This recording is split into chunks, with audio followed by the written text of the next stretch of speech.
Hello, everyone. Well, I had to break this PowerPoint up into multiple segments because there were just too many slides and because I've added some stuff from the version I've used in past courses. But we've got some material, some terminology, and some other stuff from Russ Shafer Lando's Chapter 1 and also just from philosophy more generally that we need to talk about because it's going to be important to moving forward in the class. A lot of this stuff is going to form kind of the building blocks that we're going to use as a means to approaching various ethical dilemmas as the class progresses. So, let's get our starting point up on the board. What is philosophy? Now, depending on who you have, who teaches your philosophy class, their answer to this question could be very different from mine, but here's what I'm going with. I think that philosophy is, in a nutshell, the study of questions that cannot be answered scientifically. Or if you want a more elaborate definition, the practice of using reason and argument to study questions that cannot be answered scientifically. So what do I mean by a question that can't be answered scientifically? Well, to think about that, let's imagine for a moment some questions that can be answered scientifically. For instance, how much water is there in Lake Erie, right? Well, you can basically conduct a scientific test and figure that out. There's not a lot of mystery to it. Mathematical questions are also kind of like this. What's the square root of 144? You know some basic arithmetic, you can figure out that's 12. But not all questions are like this. What if I were to ask you a question like, is soccer a better sport than baseball? How would you go about answering that? You're certainly not going to be able to conduct a scientific test that's going to generate an obvious answer. You might be able to construct some tests that give you an idea of like what athletic abilities the average soccer player has or the average baseball player has. You might be able to find out how many calories are burned in the typical baseball game compared to the typical soccer game. But answering that question, which sport is actually better than the other, well, it doesn't seem like that's something that science by itself is going to answer. And for that matter, there's sort of a background question that would need to be answered first, right? What do we mean by better? Do we mean more entertaining? Do we mean more skill-based, more athletic? But what does that mean? What do we mean when we say the term better in that kind of context? And that's another question that doesn't seem like we can answer it just by taking a survey or conducting some kind of scientific test.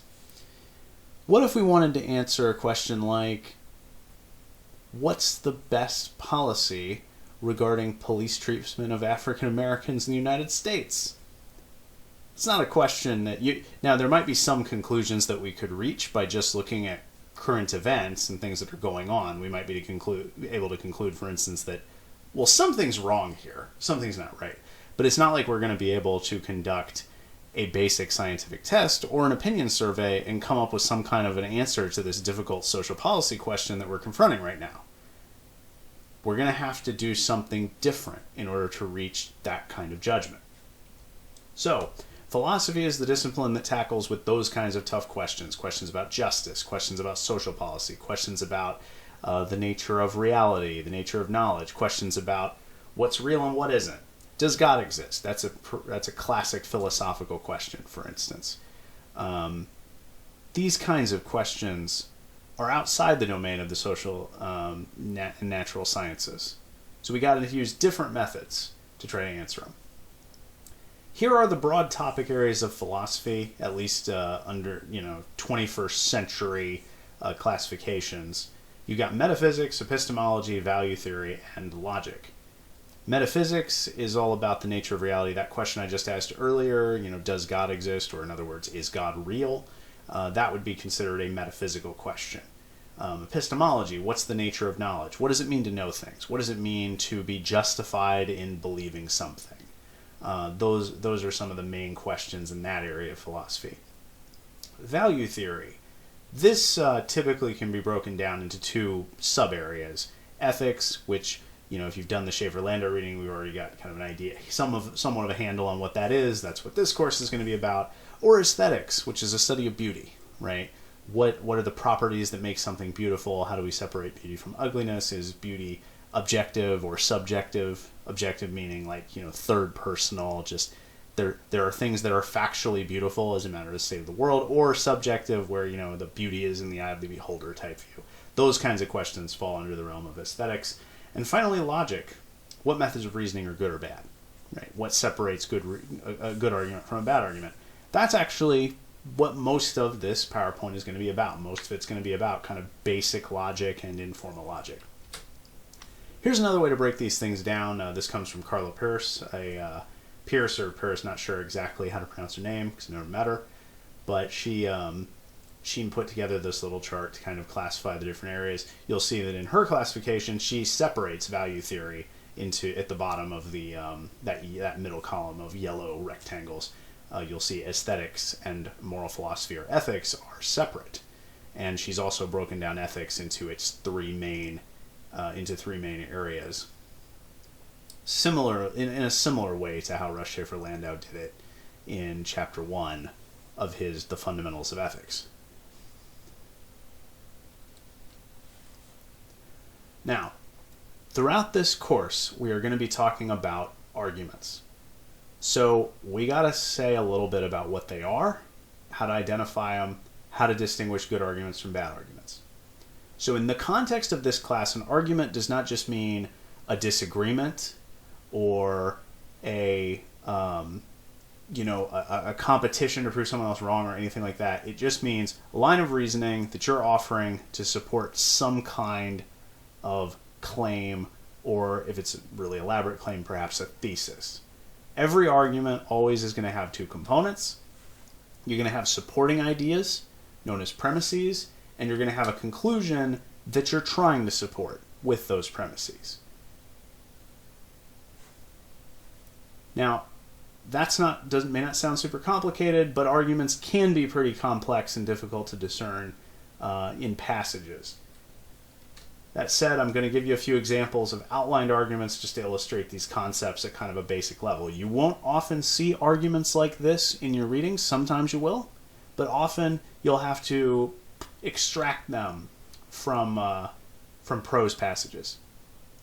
And I've actually got a separate video. It's already up on that. It wasn't a video that I composed. I believe it's from like Critical Thinking Academy or something like that. But basically them giving you some pointers on how to do that, how to extract arguments from text.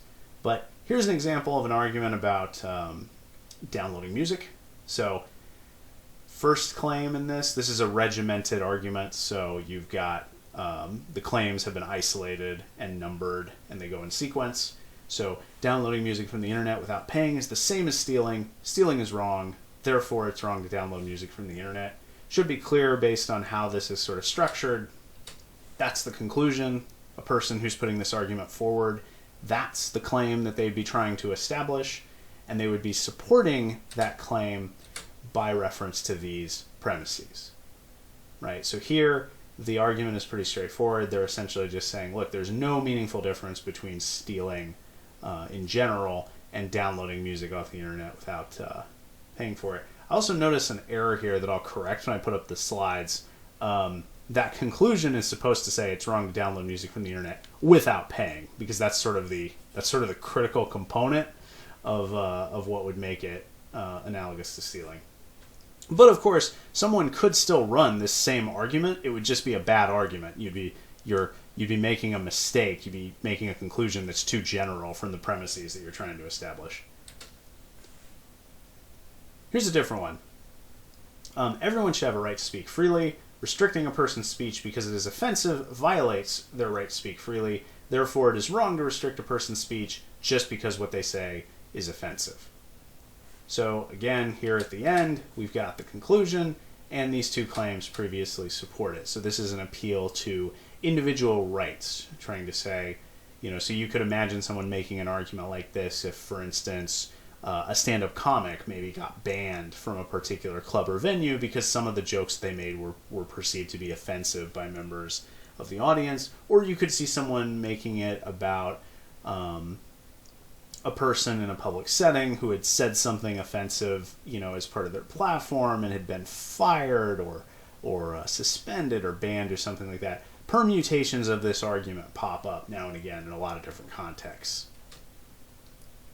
Before we do that, I do want to point one thing out. Both of these examples I used are moral arguments. They are examples of arguments that are designed to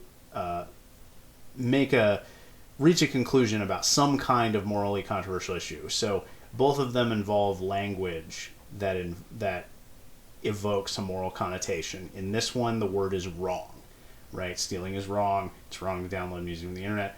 The phrase wrong carries with it a certain moral valence, or in other words, moral property, right? In this case, it's a negative valence or a negative property. We assume that when we say something is wrong, we mean it's morally impermissible for you to do that thing. This one also uses the word wrong, but the other relevant moral concept is rights. When we talk about rights or entitlements, we're talking about things that in general people consider if you have the right to do something, it's often regarded that what you are doing is in some way permissible, or at least beyond the domain of being regulated by a government. So if you have a right to do X, then you shouldn't, basically people can't prohibit you from doing X. Now you can run into interesting exceptions to the idea that the right to do X means X is morally okay.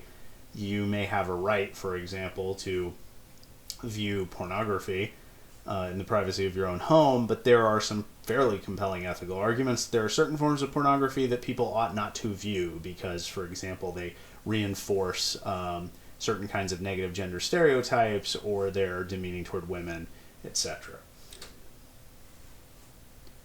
Now, one of the things that will underlie our argumentative interpretation throughout the semester is the charity principle. This does not come from a reading that you have assigned. This is something that I was taught early in my graduate career, and which I still think is a good principle to follow. Essentially, when we are trying to identify and extract an argument from text, we want to make the argument as sensible as we can, given what the author said when they presented it. So, in other words, we want to do everything possible to make sure that we are not shortchanging the author that we're engaging with, or if it's on like a discussion board or in class or something like that, we don't want to shortchange our peers. We want to show those people proper intellectual respect and try to understand their viewpoint in its best possible light. One reason we want to do this is discussing arguments that other people don't hold and are not defending is more or less just a waste of our time and energy, because we're engaging with a viewpoint that the other person isn't actually defending. On a related matter, they have then an easy way to basically just bypass whatever criticism we're trying to level against them, because they can just say, well, whatever view you're attacking, yeah, that sounds really implausible, but that's not my position. That's not the view that I've actually put forward. So you've wasted your time and haven't done anything to convince me that there's anything wrong with my position. And as I alluded to, the last main reason, we want to show proper respect to the intellects of the people we're criticizing. Pretty much everybody that we're going to read in this, the articles and stuff we're going to read in this class are all authored by people with PhDs. And obviously, if you're interacting with me or with your own peers, you want to be showing those people some basic level of civility and respect, as I believe I said, either in another lecture or perhaps in class. We do not want our discussions to devolve into like Twitter speak, where it basically just boils down to all name calling and nonsense. We want it to actually have substance. We want to make some kind of progress in our discussions and learn more about the issues at hand. Now, here's something I will say. I've already kind of got some videos that broach this topic, but again, since a lot of people in this class, I assume, have not read any philosophy before, I want to give you a little bit of kind of information about how to use this information about arguments, right, to approach our readings and figure out what the hell the authors are talking about. So the first thing to do when you're approaching our readings, whenever you've got a philosophical article where somebody's arguing for a particular point of view on a controversial subject, or a specific argument that they're trying to make or critique, First, figure out the general conclusion of the paper. What is the big thing that the author wants you to believe after you have finished reading their paper? Once you have done that, try to identify, as you read through the text, try to identify all of the explicit premises that are a component of the argument for that conclusion. Right? So what, in other words, are the supporting ideas that the author is bringing to the table to try to defend their position? Now, it's possible that you'll identify all the explicit premises and still not have the full picture. Sometimes there are implicit premises that are implied but not fully stated in the text itself. But basically lines of reasoning that have to be there in order for the argument to make sense. Now, given that there are no real shortcuts for identifying implicit premises, I will generally be trying to point these out to you in my own presented material. This is a skill that you only acquire over time by reading a lot of philosophy, and some of you may be able to do it to some degree by the end of the course, but I don't expect anybody to be able to do it right now, at least not reliably. Now, once you get the argument in hand, you want to apply the charity principle and make sure that you're interpreting the author's view in the best possible light. You want to make sure you're understanding the author to their position to be as strong as it can be without altering what they've actually said. So you're not trying to make a totally new argument. You're just trying to, do justice to what they said in the text.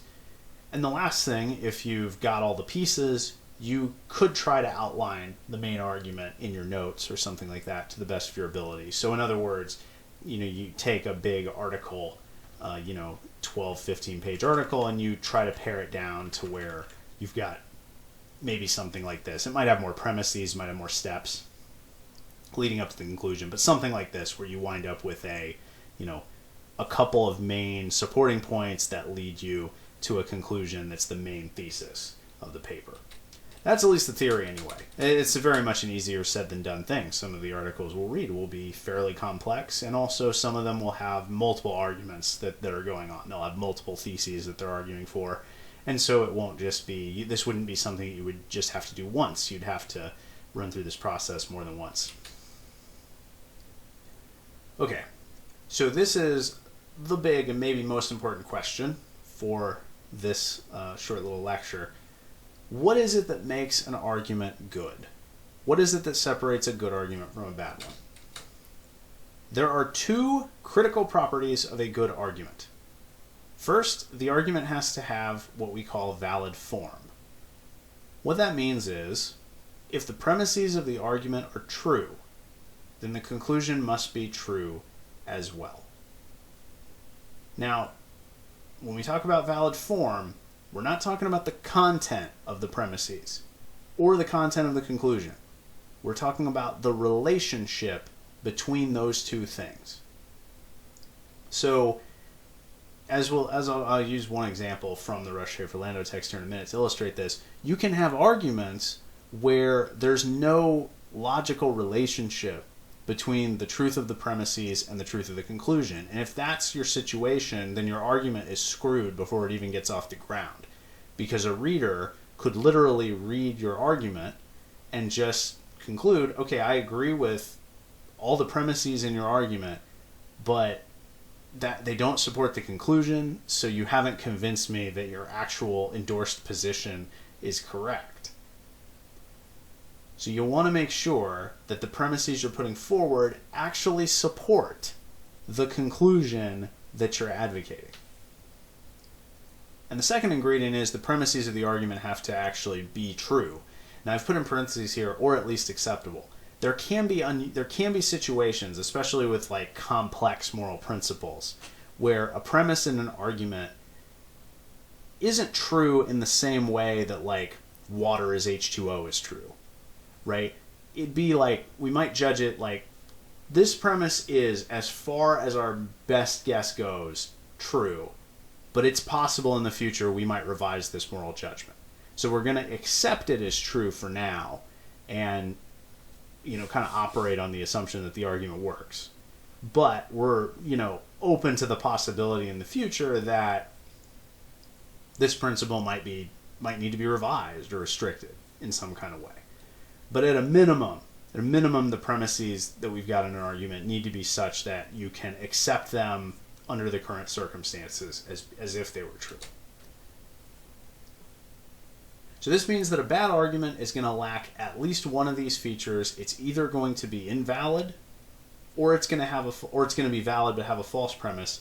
It could also lack both of these features. It could be an invalid argument that also has false premises.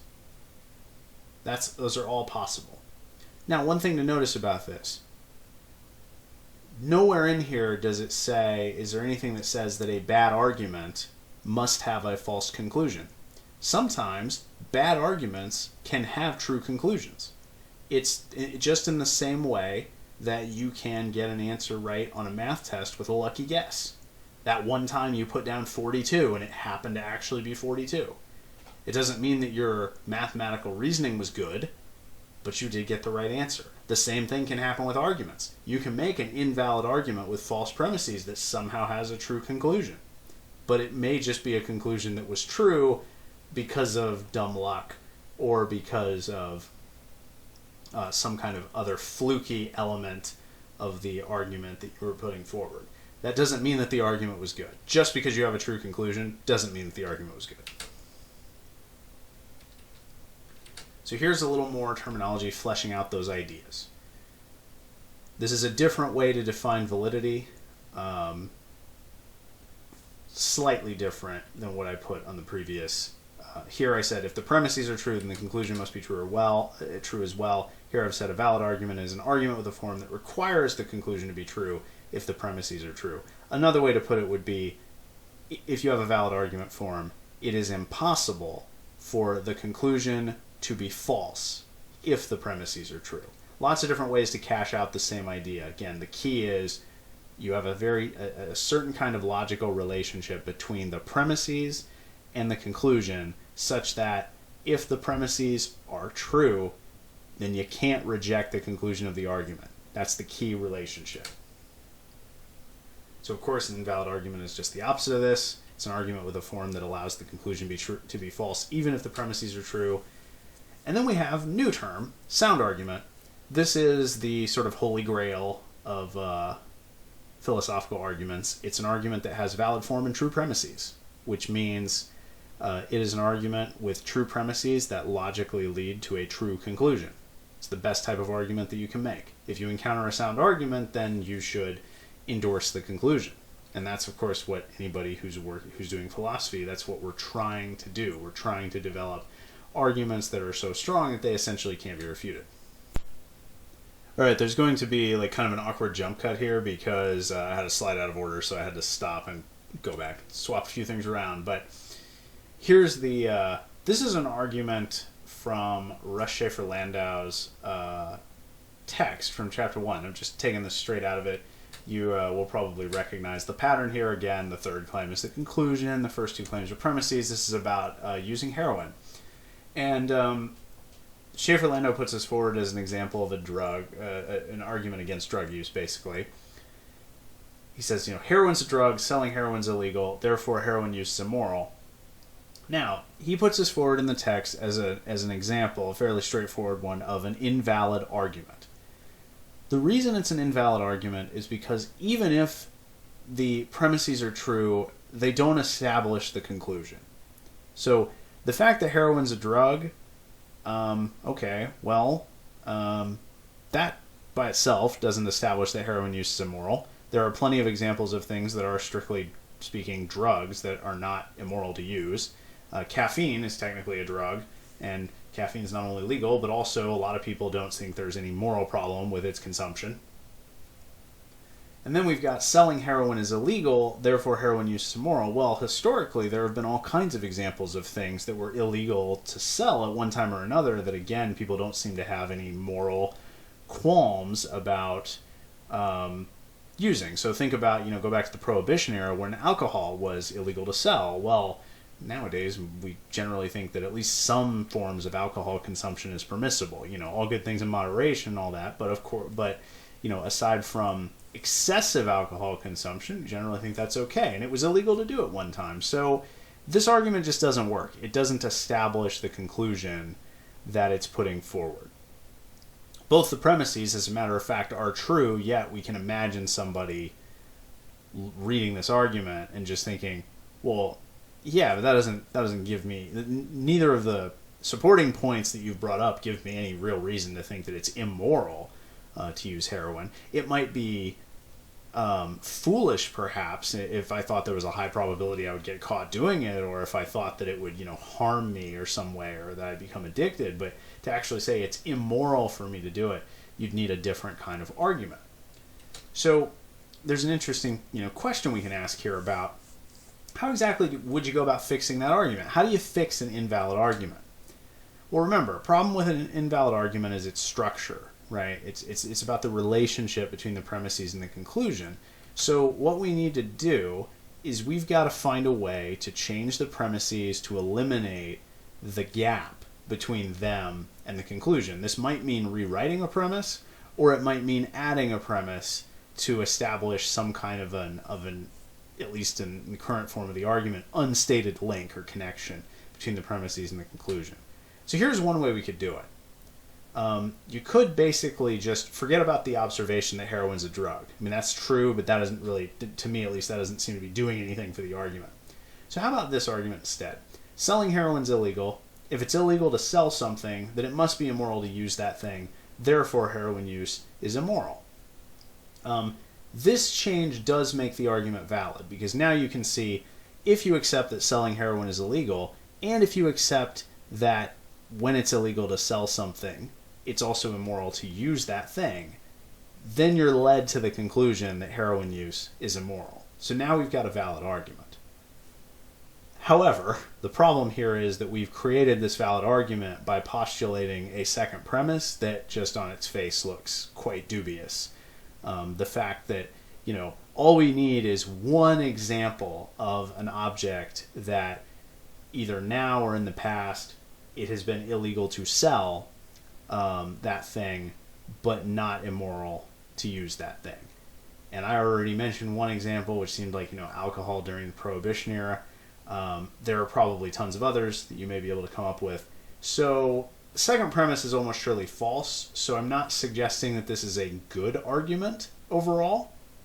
It looks more to me like a valid argument, or an argument with a valid form, that is nevertheless unsound, because it contains a false premise. I mean, I could point out, yeah, those are the premises, that's the conclusion, but come on, at this point, you probably got that down. Now, here is a different kind of argument.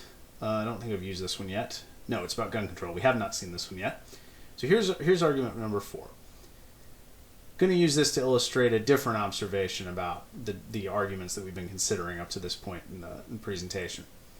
So, stricter regulations on gun ownership would lead to fewer innocent people being killed. That's the first claim in this sequence. Second, we should design our social policies to minimize the number of innocent people who die. And third, therefore, we should enact stricter regulations on gun ownership. So it's clear here that this is an argument for gun control, or some kind of increased regulation of gun control, of gun ownership.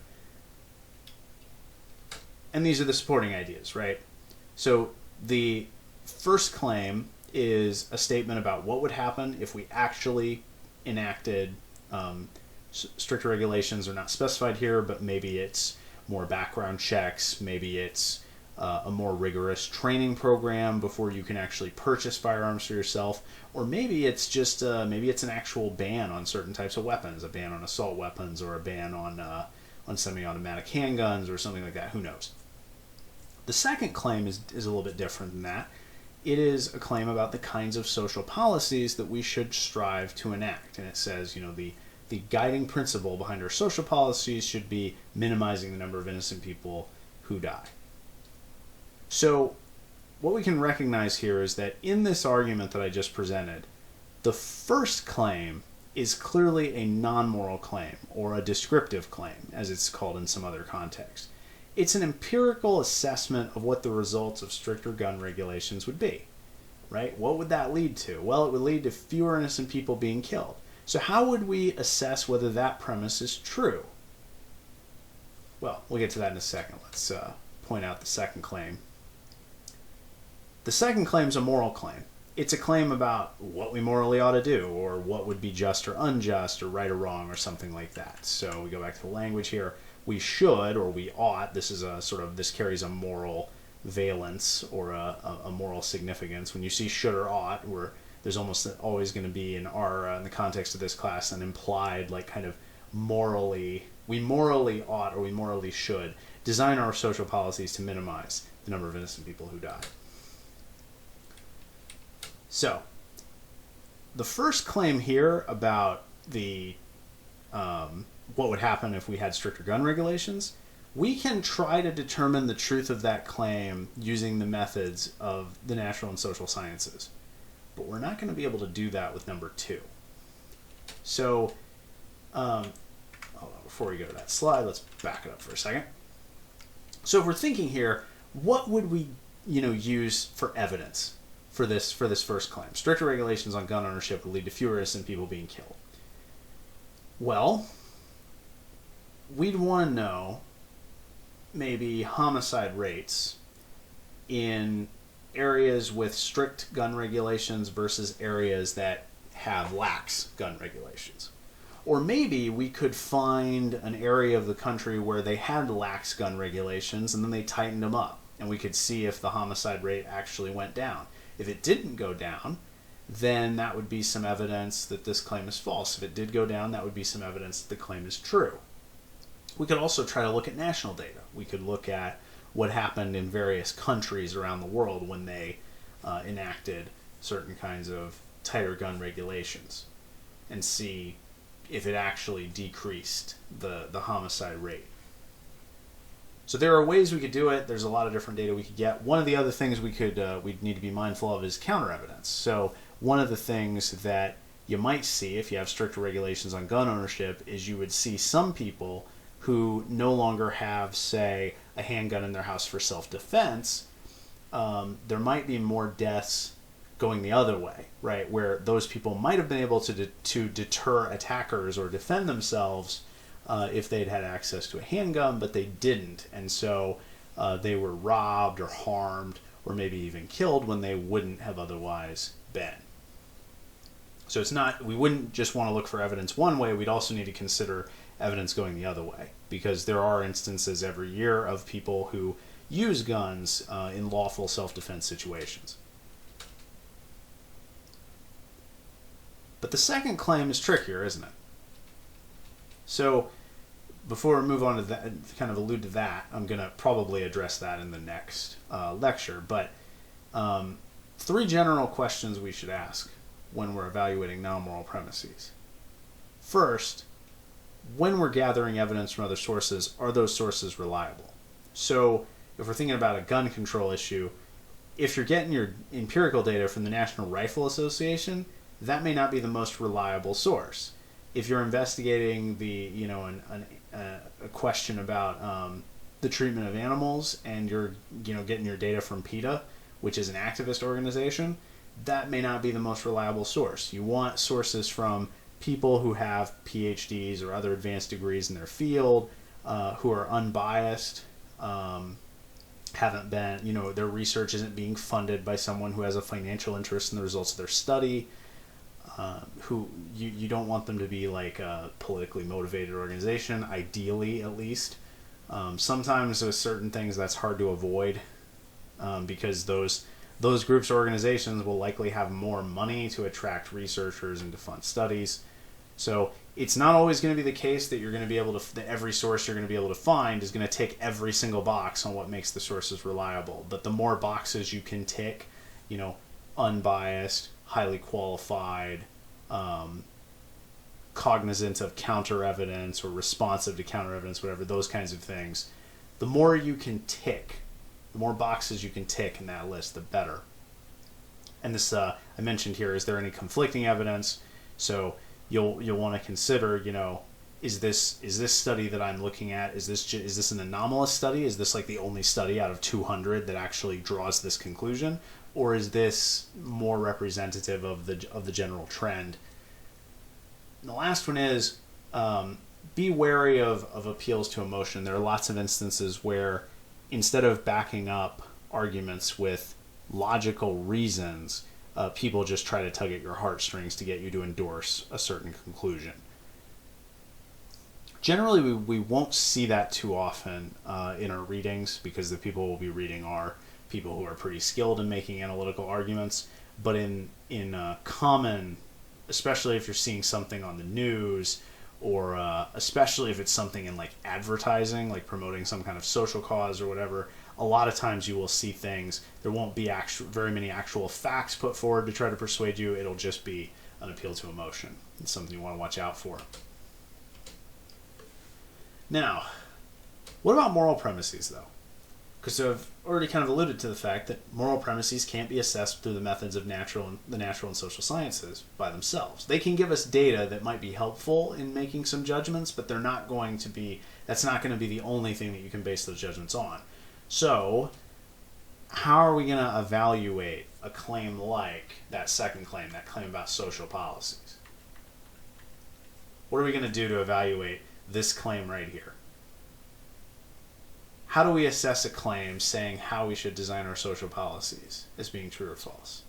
Well, that's a big question, and that's the question that I will open up with in the next lecture that I record. Probably won't be getting into this question, to answering that question, until next week. It will dovetail into our discussion of moral theories and ethical starting points, and a few other important aspects of moral reasoning. So we'll get into that next time, but for now, I think that's enough for you all to chew on and digest.